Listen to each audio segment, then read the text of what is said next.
वाहिगुरु जी का खालसा श्री वाहिगुरु जी की फतेह। सत्कारयोग ETT TET पास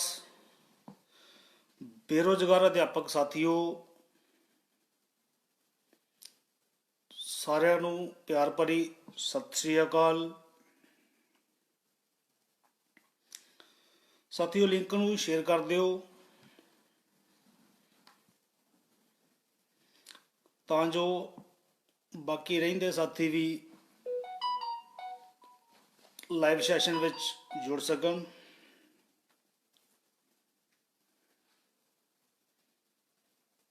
ਵਾਹਿਗੁਰੂ ਜੀ ਕਾ ਖਾਲਸਾ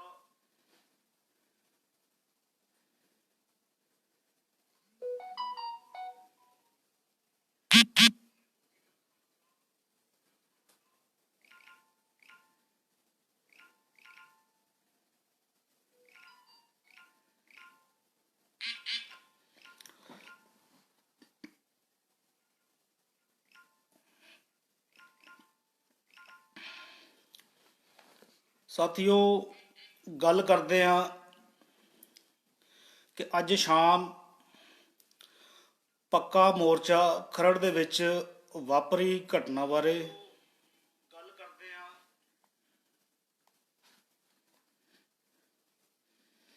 ਤਾਂ ਸਾਥੀਓ, ਤੁਹਾਨੂੰ ਦੱਸ ਦਈਏ ਕਿ ਪੁਲਿਸ ਪ੍ਰਸ਼ਾਸਨ ਵੱਲੋਂ, ਚੰਨੀ ਸਰਕਾਰ ਵੱਲੋਂ ਮੰਗਾਂ ਮੰਨਣ ਦੀ ਬਜਾਏ, ਮਸਲੇ ਹੱਲ ਕਰਨ ਦੀ ਬਜਾਏ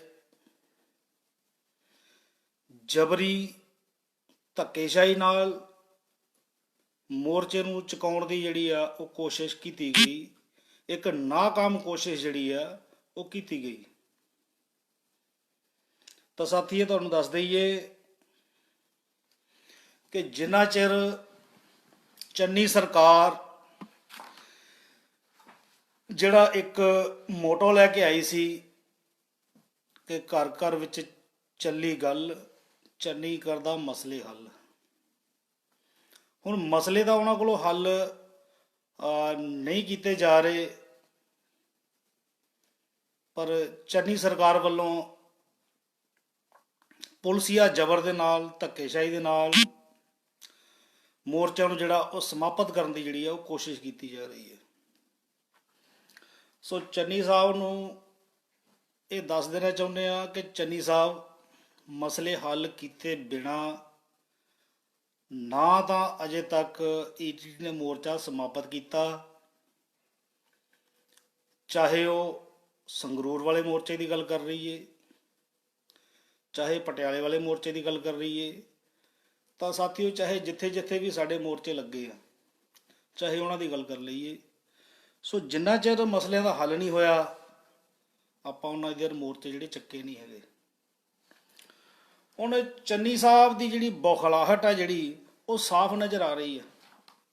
ਤੇ ਚੰਨੀ ਸਾਹਿਬ ਨੂੰ ਲੱਗ ਰਿਹਾ ਕਿ ਜਿੰਨਾ ਚਿਰ ਮੋਰਚੇ ਚੱਲਦੇ ਆਪਾਂ ਚੋਣ ਪ੍ਰਚਾਰ ਕਿਵੇਂ ਕਰਾਂਗੇ, ਤਾਂ ਪਹਿਲਾਂ ਮੋਰਚੇ ਚੁਕਾਏ ਜਾਣ, ਫਿਰ ਆਪਾਂ ਚੋਣ ਪ੍ਰਚਾਰ ਕਰੀਏ। ਸੋ ਚੰਨੀ ਸਾਹਿਬ, ਮੈਂ ਤੁਹਾਨੂੰ ਦੱਸ ਦੇਣਾ ਚਾਹੁੰਦਾ ਕਿ ਦੀਨਾਨਗਰ ਦੇ ਵਿੱਚ ਤੁਸੀਂ ਆਏ ਸੀਗੇ,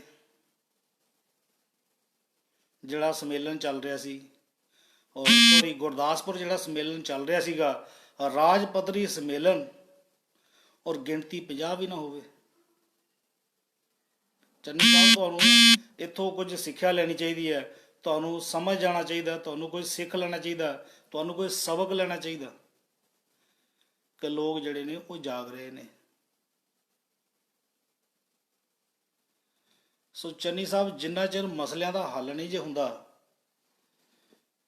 ਸੋ ਮੈਨੂੰ ਨਹੀਂ ਲੱਗਦਾ ਕਿ ਤੁਸੀਂ ਆਉਣ ਵਾਲੇ ਸਮੇਂ ਵਿੱਚ ਰਿਪੀਟ ਹੋਵੋਗੇ, ਜਾਂ ਕਾਂਗਰਸ ਪਾਰਟੀ ਦੀ ਜਿਹੜੀ ਉਹ ਸਰਕਾਰ ਉਹ ਰਿਪੀਟ ਹੋ ਸਕਦੀ ਹੈ। ਚੰਨੀ ਸਾਹਿਬ, ਤੁਹਾਡੇ ਬੜੇ ਮਤਲਬ ਕਿ ਲੋਕ ਪਸੰਦ ਜਿਹੜੇ ਬਿਆਨ ਕਿ ਮੈਂ ਰਿਕਸ਼ਾ ਵੀ ਚਲਾ ਲੈਣਾ, ਜਿਨ੍ਹਾਂ ਨੂੰ ਲੋਕਾਂ ਨੇ ਬੜਾ ਪਸੰਦ ਕੀਤਾ ਕਿ ਸ਼ਾਇਦ ਰਿਕਸ਼ਾ ਚਲਾਉਂਦਾ ਸੀ ਤੇ ਰਕਸ਼ੇ ਵਾਲਿਆਂ ਦੇ ਮਸਲੇ ਹੱਲ ਹੋ ਜਾਣਗੇ, ਜਾਂ ਆਟੋ ਚਲਾਉਂਦਾ ਸੀ ਜਾਂ ਹੋਰ ਪਤਾ ਨਹੀਂ ਕੀ ਕੀ ਤੁਸੀਂ ਕਹਿ ਛੱਡਿਆ, ਜਿਹੜਾ ਕਿ ਇੱਕ ਮੁੱਖ ਮੰਤਰੀ ਨੂੰ ਜਿਹੜਾ ਮੁੱਖ ਮੰਤਰੀ ਦਾ ਕਿਰਦਾਰ ਹੈ ਉਹਨੂੰ ਜਿਹੜਾ ਇਹ ਸ਼ੂਟ ਨਹੀਂ ਕਰਦਾ। ਮੁੱਖ ਮੰਤਰੀ ਦਾ ਕਿਰਦਾਰ ਹੁੰਦਾ ਕਿ ਜੋ ਪੰਜਾਬ ਦੇ ਮਸਲੇ ਆ, ਐਮਐਲਏਜ਼ ਦੇ ਜਿਹੜੇ ਉਹਨਾਂ ਦੇ ਹਲਕਿਆਂ ਦੇ ਮਸਲੇ ਆ ਉਹ ਹੱਲ ਕੀਤੇ ਜਾਣ, ਨਾ ਕਿ ਤੁਸੀਂ ਰੇਹੜੀ ਵਾਲਿਆਂ ਦੇ ਨਾਲ ਆ ਕੇ ਫੋਟੋ ਸ਼ੂਟ ਕਰਾਓ ਜਾਂ ਕਿਸੇ ਗਰੀਬ ਪਰਿਵਾਰ ਦੇ ਘਰ ਜਾ ਕੇ ਤੁਸੀਂ ਬਹਿ ਜਾਂਦੇ ਹੋ ਕਿ ਜੀ ਮੈਂ ਤੁਹਾਡਾ ਮਾਮਾ ਹੈਗਾ ਜੀ। ਸੋ ਚੰਨੀ ਮਾਮਾ ਜੀ ਜਿਹੜੇ ਖਰੜ ਜਿਹੜੇ ਮੋਰਚੇ ਦੇ ਵਿੱਚ ਆ ਬੇਰੁਜ਼ਗਾਰ ਈਟੀਟੀ ਅਧਿਆਪਕ ਬੈਠੇ ਨੇ, ਉਹ ਵੀ ਤੁਹਾਨੂੰ ਵੇਟ ਕਰ ਰਹੇ ਨੇ ਕਿ ਤੁਸੀਂ ਆਓ ਤੇ ਉਹਨਾਂ ਦੇ ਮਸਲੇ ਹੱਲ ਕਰੋ। ਸੋ ਚੰਨੀ ਸਾਹਿਬ, ਮਸਲੇ ਬਿਨਾਂ ਹੱਲ ਕੀਤਿਆਂ ਗੱਲ ਨਹੀਂ ਬਣਨੀ। ਤੁਸੀਂ ਕਹਿੰਦੇ ਹੋ ਕਿ ਮੈਨੂੰ ਐਲਾਨਜੀਤ ਕਿਹਾ ਜਾਂਦਾ, ਜਿੰਨਾ ਚਿਰ ਮਸਲੇ ਹੱਲ ਨਹੀਂ ਹੁੰਦੇ ਉਹਨਾਂ ਚਿਰ ਚੰਨੀ ਸਾਹਿਬ ਲੋਕ ਤੁਹਾਨੂੰ ਐਲਾਨਜੀਤ ਹੀ ਕਹਿਣਗੇ। ਹੁਣ ਗੱਲ ਕਰਦੇ ਆ ਕਿ ਜਿਹੜੀ ਮਾਨਸਾ ਦੇ ਵਿੱਚ ਘਟਨਾ ਵਾਪਰੀ, ਗੁਰਮੀਤ ਸਿੰਘ ਡੀਐਸਪੀ ਜਿਹੜਾ ਕਿ ਸੀਐਮ ਸਿਕਿਉਰਿਟੀ ਦੇ ਵਿੱਚ ਜਿਹੜਾ ਅਹੁਦੇਦਾਰ ਹੈਗਾ, ਸੋ ਸੀਐਮ ਸਿਕਿਉਰਿਟੀ ਦਾ ਇੱਕ ਦਾਇਰਾ ਹੁੰਦਾ ਕਿ ਉਸ ਦਾਇਰੇ ਤੋਂ ਬਾਹਰ ਜਿਹੜਾ ਸੀਐਮ ਨੂੰ ਛੱਡ ਕੇ ਨਹੀਂ ਜਾ ਸਕਦੇ।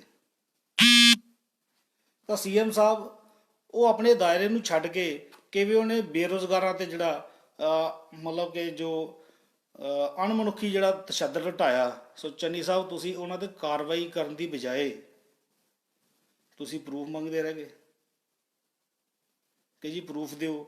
ਜੇ ਪ੍ਰੂਫ ਦਿੱਤੇ ਵੀ ਤਾਂ ਕਹਿੰਦੇ ਜੀ ਆ ਜਿਹੜੀਆਂ ਵੀਡੀਓ ਬਣਾਈਆਂ ਨੇ ਤੁਹਾਨੂੰ ਸਰਟੀਫਿਕੇਟ ਕਿਹਨੇ ਦਿੱਤਾ ਕਿ ਤੁਸੀਂ ਵੀਡੀਓ ਬਣਾ ਸਕਦੇ ਹੋ, ਕਿ ਇਹ ਅਸੀਂ ਤੈਨੂੰ ਆਥੈਂਟਿਕ ਨਹੀਂ ਮੰਨਦੇ। ਸੋ ਚੰਨੀ ਸਾਹਿਬ, ਇਹ ਦੋ ਜਿਹੜੇ ਮਾਪਦੰਡ ਨੇ ਉਹ ਤੁਹਾਡੇ ਨਹੀਂ ਚੱਲਣੇ। ਬਾਕੀ ਪਿਛਲੇ ਪ੍ਰੋਗਰਾਮਾਂ ਦੇ ਵਿੱਚ ਤੁਸੀਂ ਦੱਸਿਆ ਕਿ ਜਿਹੜਾ ਲਾਠੀ ਚਾਰਜ ਨੂੰ ਤੁਸੀਂ ਸ਼ਗਨ ਕਹਿ ਰਹੇ ਹੋ ਕਿ ਇੰਨਾ ਕੁ ਸ਼ਗਨ ਦਾ ਕਰਨਾ ਹੀ ਹੁੰਦਾ। ਸੋ ਚੰਨੀ ਸਾਹਿਬ, ਇਵੇਂ ਨਹੀਂ ਚੱਲਣਾ। ਅਗਰ ਤੁਸੀਂ ਸੋਚਦੇ ਹੋ ਕਿ ਮਸਲੇ ਹੱਲ ਕੀਤੇ ਬਿਨਾਂ ਤੁਸੀਂ ਆਪਣੇ ਚੋਣ ਮਨੋਰਥਾਂ ਨੂੰ ਕਾਮਯਾਬ ਕਰ ਲਓਗੇ, ਸੋ ਚੰਨੀ ਸਾਹਿਬ, ਇਹ ਤੁਹਾਡੀ ਗਲਤਫਹਿਮੀ ਹੈ। ਔਰ ਮੈਂ ਗੱਲ ਕਰਦਾ ਨਵਜੋਤ ਸਿੰਘ ਸਿੱਧੂ ਸਾਹਿਬ ਦੀ, ਕਿ ਜਿਹੜੇ ਕੁਝ ਦਿਨ ਪਹਿਲਾਂ ਕਹਿੰਦੇ ਹੁੰਦੇ ਸੀਗੇ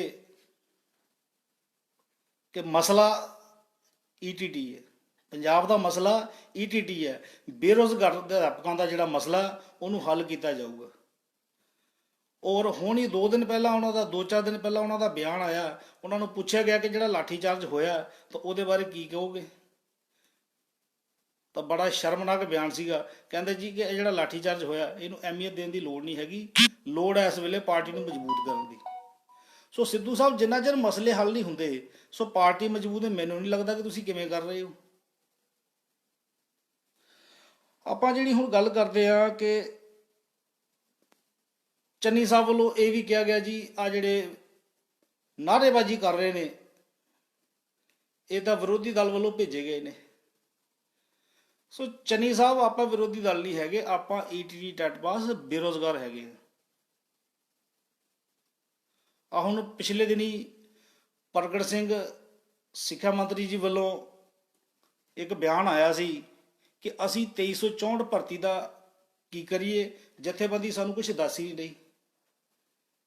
ਤਾਂ ਜਥੇਬੰਦੀ ਨੇ ਜਿੰਨੇ ਵੀ ਪੋਸੀਬਲ ਹੱਲ ਸੀਗੇ ਉਹ ਸਾਰੇ ਦੱਸ ਚੁੱਕੇ ਨੇ। ਸੋ ਪ੍ਰਗਟ ਸਿੰਘ ਅਜੇ ਵੀ ਮੌਨ ਧਾਰੀ ਜਿਹੜੇ ਉਹ ਬੈਠੇ ਹੋਏ ਨੇ। ਅਜੇ ਤੱਕ ਜਿਹੜਾ 2364 ਦਾ ਕੋਈ ਵੀ ਜਿਹੜਾ ਪੁਖਤਾ ਹੱਲ ਜਿਹੜਾ ਉਹ ਨਹੀਂ ਕੀਤਾ ਜਾ ਰਿਹਾ, ਜਿਹੜਾ ਕਿ ਹੁਣ ਤੱਕ ਜਿਹੜਾ ਉਹ ਹੋਣਾ ਚਾਹੀਦਾ ਸੀ। ਕੋਰਟ ਨੇ ਭਰਤੀ, ਅਫਵਾਹ ਫੈਲਾਈ ਜਾ ਰਹੀ ਹੈ ਕਿ ਕੋਰਟ ਨੇ ਭਰਤੀ ਰੱਦ ਕਰ ਦਿੱਤੀ। ਕੋਰਟ ਨੇ ਭਰਤੀ ਸਟਕ ਡਾਊਨ ਕੀਤੀ ਹੈ, ਰੱਦ ਨਹੀਂ ਕੀਤੀ। ਕਿਸੇ ਵੀ ਜਜਮੈਂਟ ਦੇ ਉੱਪਰ ਕੈਂਸਲ ਦਾ ਜਿਹੜਾ ਇੱਕ ਵਰਡ ਦਿਖਾ ਦਿਓ ਕਿ 2364 ਵਿਲ ਬੀ ਕੈਂਸਲਡ ਜਾਂ ਕੁਛ ਵੀ ਐਨੀਬਡੀ ਐਲਸ, ਕੁਛ ਵੀ ਜਿਹੜਾ ਉਹ ਲਿਖਿਆ ਗਿਆ ਕੁਛ ਵੀ ਇਹੋ ਜਿਹਾ ਦੱਸ ਦਿਓ ਕਿ ਜਿੱਥੇ ਲਿਖਿਆ ਹੋਵੇ ਕਿ 2364 ਜਿਹੜੀ ਆ ਉਹ ਰੱਦ ਹੋ ਚੁੱਕੀ ਹੈ। ਇੱਦਾਂ ਦਾ ਕੁਛ ਵੀ ਨਹੀਂ ਜੇ ਹੈਗਾ, ਕਿਉਂਕਿ ਭਰਤੀ ਜਿਹੜੀ ਆ ਉਹ ਰਿਕਰੂਟਮੈਂਟ ਬੋਰਡ ਜਿਹੜਾ ਐਜੂਕੇਸ਼ਨ ਰਿਕਰੂਟਮੈਂਟ ਬੋਰਡ ਹੈ ਉਹਦੇ ਵੱਲੋਂ ਹੀ ਜਿਹੜੀ ਆ ਉਹ ਨੋਟੀਫਾਈ ਕੀਤੀ ਗਈ ਸੀ ਤੇ ਰੱਦ ਕਰਨ ਦਾ ਅਧਿਕਾਰ ਵੀ ਉਹੀ ਰੱਖਦੀ ਹੈ। ਕੋਰਟ ਸਿਰਫ ਆਰਡਰ ਕਰ ਸਕਦੀ ਹੈ ਰੱਦ ਕਰਨ ਦਾ, ਰੱਦ ਨਹੀਂ ਕਰ ਸਕਦੀ। ਜਿਵੇਂ ਕਿ ਤੁਸੀਂ 83-93 ਦੀ ਗੱਲ ਕਰ ਲਈਏ ਕਿ 83-93 ਜਿਹੜੀ ਭਰਤੀ ਹੈ ਉਹ ਕੋਰਟ ਨੇ ਆਰਡਰ ਕੀਤਾ ਕਿ ਰੱਦ ਕਰ ਦਿਓ, ਉਹ ਰੱਦ ਹੋਊਗੀ। ਉਸ ਤੋਂ ਪਹਿਲਾਂ ਡਿਪਾਰਟਮੈਂਟ ਨੇ ਖੁਦ ਰੱਦ ਕੀਤੀ ਸੀ, ਫਿਰ ਨਵਾਂ ਨੋਟੀਫਿਕੇਸ਼ਨ ਆਇਆ ਸੀ, ਹੁਣ ਫਿਰ ਆਊਗਾ। ਸੋ ਸਾਥੀਓ, ਜਿਹੜਾ ਤੁਹਾਡੇ ਇੱਕ ਮਨ ਦੇ ਵਿੱਚ ਇੱਕ ਭੁਲੇਖਾ ਹੈਗਾ ਕਿ 2364 ਭਰਤੀ ਦਾ ਕੋਈ ਪਤਾ ਨਹੀਂ ਚੱਲ ਰਿਹਾ, ਉਹ ਰੱਦ ਹੋ ਗਈ, ਯੂਨੀਅਨ ਉਹਦਾ ਹੱਲ ਕਿਉਂ ਨਹੀਂ ਕਰਾਉਂਦੀ। ਸੋ ਸਾਥੀਓ, ਮੈਂ ਤੁਹਾਨੂੰ ਦੱਸ ਦੇਣਾ ਚਾਹੁੰਦਾ ਕਿ 2364 ਜਿਹੜੀ ਭਰਤੀ ਹੈ ਉਹ ਰੱਦ ਹੋਈ ਹੀ ਨਹੀਂ ਹੈਗੀ।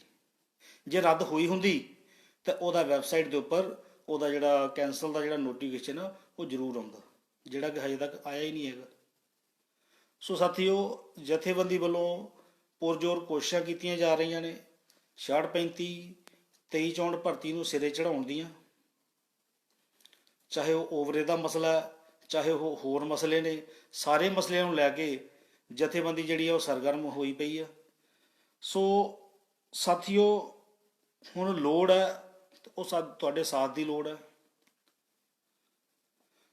ਵੱਡੇ ਰੂਪ ਵਿੱਚ ਇਕੱਠ ਦੀ ਲੋੜ ਹੈ, ਫੰਡ ਦੀ ਲੋੜ ਹੈ, ਕਿਉਂਕਿ ਸਾਰਿਆਂ ਨੂੰ ਪਤਾ ਹੀ ਹੈ ਕਿ ਜਿਹੜੇ ਕੇਸ ਆ ਜਿਹੜੇ ਉਹ ਚੱਲ ਰਹੇ ਨੇ, ਔਰ ਵਕੀਲ ਵੀ ਜਿਹੜੇ ਨੇ ਉਹ ਸੀਨੀਅਰ ਜਿਹੜੇ ਨੇ ਹਾਇਰ ਕੀਤੇ ਹੋਏ ਨੇ। ਤਾਂ ਸੀਨੀਅਰ ਵਕੀਲਾਂ ਦੀ ਫੀਸ ਵੀ ਜਿਹੜੀ ਹੈ ਉਹ ਤੁਹਾਨੂੰ ਪਹਿਲਾਂ ਵੀ ਦੱਸ ਦਿੱਤੀ ਗਈ ਸੀ, ਅੱਜ ਮੈਂ ਫੇਰ ਦੱਸ ਦਿੰਦਾ ਕਿ ਜਿਹੜੀ ਸੀਨੀਅਰ ਵਕੀਲਾਂ ਦੀ ਫੀਸ ਹੈ ਉਹ ਲਗਭਗ ਜਿਹੜੀ ਹੈ ਅਜੇ 30% ਵੀ ਜਿਹੜੀ ਹੈ ਉਹ ਡਿਪੋਜ਼ਿਟ ਨਹੀਂ ਕੀਤੀ ਗਈ। ਸੋ ਸਾਥੀਓ,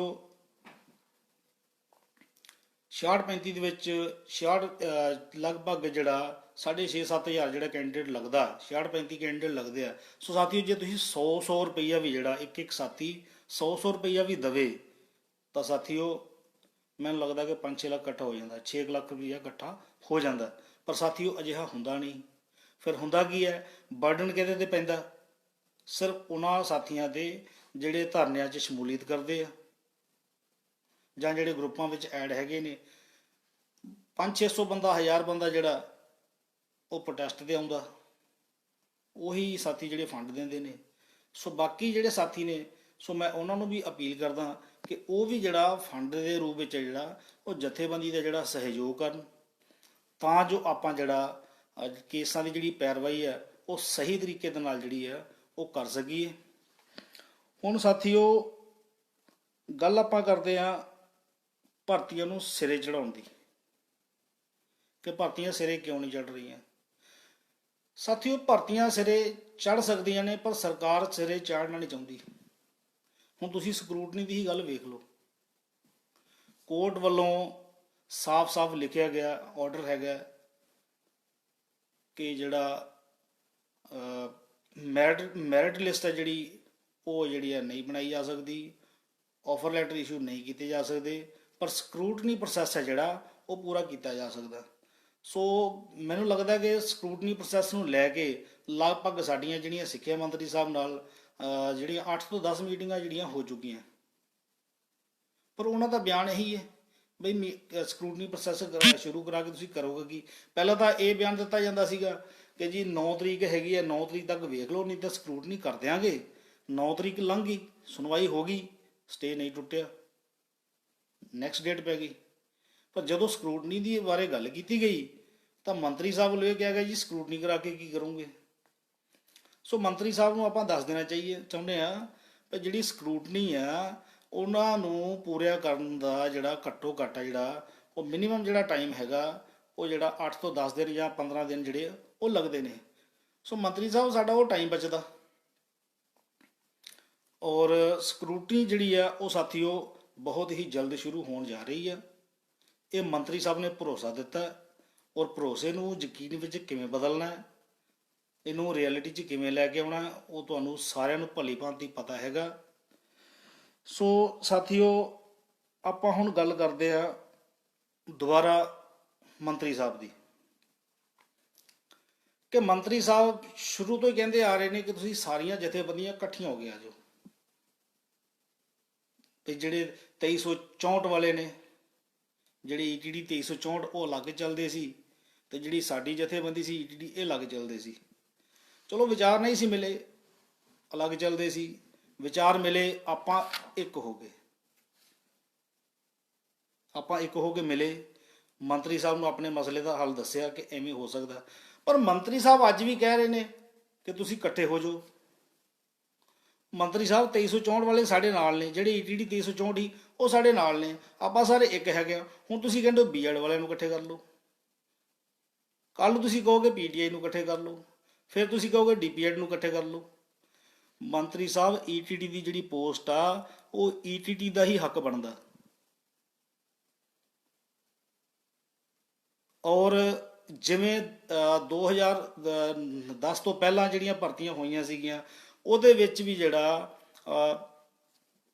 ਬੀਐਡ ਈਟੀਟੀ ਦਾ ਜਿਹੜਾ ਵਿਵਾਦ ਆ ਉਹ ਇਵੇਂ ਹੀ ਚੱਲ ਰਿਹਾ ਸੀਗਾ। ਸੋ ਉਸ ਵੇਲੇ ਵੀ ਜਿਹੜਾ ਈਟੀਟੀ ਨੂੰ ਫਸਟ ਪ੍ਰੈਫਰੈਂਸ ਦੇ ਕੇ ਉਹ ਜਿਹੜਾ ਭਰਤੀ ਕੀਤਾ ਗਿਆ ਸੀ, ਔਰ ਬੀਐਡ ਨੂੰ ਜਿਹੜੀ ਸੈਕੰਡ ਪ੍ਰੈਫਰੈਂਸ ਦਿੱਤੀ ਗਈ ਸੀ। ਸੋ ਮੰਤਰੀ ਸਾਹਿਬ ਤੁਸੀਂ ਉਵੇਂ ਵੀ ਨਹੀਂ ਕਰਨਾ ਚਾਹੁੰਦੇ, ਤੁਸੀਂ ਕੋਰਟ ਦਾ ਹਵਾਲਾ ਦੇਈ ਜਾਂਦੇ ਜੇ। ਸੋ 2016 ਦੇ ਵਿੱਚ ਜੇ ਆਪਾਂ ਗੱਲ ਕਰ ਲਈਏ, ਪਿਛਲੀ ਸਰਕਾਰ ਵੇਲੇ ਦੀ ਗੱਲ ਕਰ ਲਈਏ, ਤਾਂ ਜਿਹੜੀਆਂ ਪੋਸਟ ਭਰਤੀਆਂ ਦੋ ਹੋਈਆਂ ਨੇ 4500 ਔਰ 2005 ਪੋਸਟਾਂ। ਸੋ ਮੰਤਰੀ ਸਾਹਿਬ ਸਟੇ ਤਾਂ ਉਹਨਾਂ ਤੇ ਵੀ ਲੱਗਿਆ ਹੋਇਆ ਸੀ,